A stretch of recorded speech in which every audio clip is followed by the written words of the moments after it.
बातमीपत्रात आपलं स्वागत आहे। जिल्ह्यात पात्र नसतानाही रेशनचा लाभ घेणाऱ्या 71,956 लाभार्थ्यांची नावे वगळली। मिशन सुधार मोहिमेअंतर्गत कारवाई। उत्पन्न मर्यादा ओलांडणारे, बनावट नोंदी आणि विसंगती असलेली प्रकरणे उघड। सोलापूर प्रतिनिधी। सार्वजनिक वितरण व्यवस्थेतील PDS गैरप्रकारांना आळा घालण्यासाठी राज्य शासनाने राबविलेल्या मिशन सुधार मोहिमेअंतर्गत सोलापूर जिल्ह्यात मोठी कारवाई करण्यात आली आहे।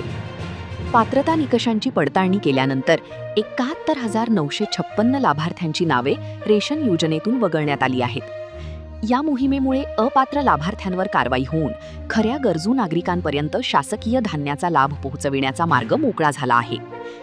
जिल्हा पुरवठा विभागाने जिल्ह्यातील सर्व 11 तालुक्यांमध्ये सखोल सर्वेक्षण व पडताळणी मोहीम राबविली। आधार पडताळणी, KYC, उत्पन्नाची माहिती, वाहन मालकी, कर भरणा तसेच इतर सरकारी नोंदींचा आधार घेऊन लाभार्थ्यांची छाननी करण्यात आली। या प्रक्रियेत अनेक लाभार्थी शासनाने निश्चित केलेल्या पात्रतेच्या चौकटीबाहेर असल्याचे आढळून आले। विविध कारणांमुळे नावे वगळली। मिशन सुधार मोहिमेत पुढील प्रमुख कारणांमुळे लाभार्थी अपात्र ठरले।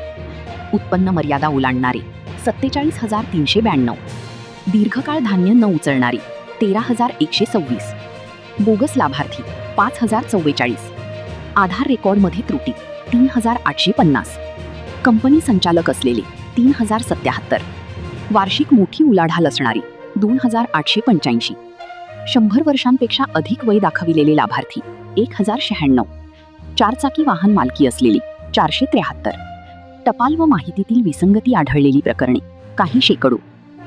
या आकडेवारीवरून अनेक अपात्र व्यक्ती रेशन योजनेचा लाभ घेत असल्याचे स्पष्ट झाले आहे। तालुकानिहाय सर्वाधिक अपात्र लाभार्थी। मोहिमेदरम्यान माळशिरस तालुक्यात सर्वाधिक 10,877 लाभार्थी अपात्र आढळले।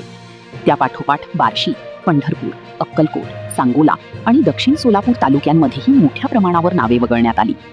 ग्रामीण भागात उत्पन्न मर्यादा ओलांडूनही रेशनचा लाभ घेत असल्याची अनेक प्रकरणे समोर आली। पात्र लाभार्थ्यांवर अन्याय होणार नाही। जिल्हा पुरवठा विभागाने स्पष्ट केले आहे की मोहिमेचा उद्देश पात्र लाभार्थ्यांना वंचित ठेवणे नसून अपात्र लाभार्थी शोधून त्यांची नावे वगळणे हा आहे। एखाद्या पात्र कुटुंबाचे नाव तांत्रिक कारणामुळे किंवा नोंदणीतील चुकीमुळे वगळले गेले असल्यास त्यांना पुनर्पडताळणीची संधी दिली जाणार आहे। अधिकाऱ्यांच्या मते ज्या नागरिकांनी स्वतःच्या उत्पन्नात वाढ झाल्यानंतरही रेशन कार्ड कायम ठेवले आहे त्यांनी स्वखुशीने माहिती अद्ययावत करून शासनाकडे अर्ज करावा, अन्यथा पडताळणीत अपात्र आढळल्यास त्यांची नावे वगळली जातील।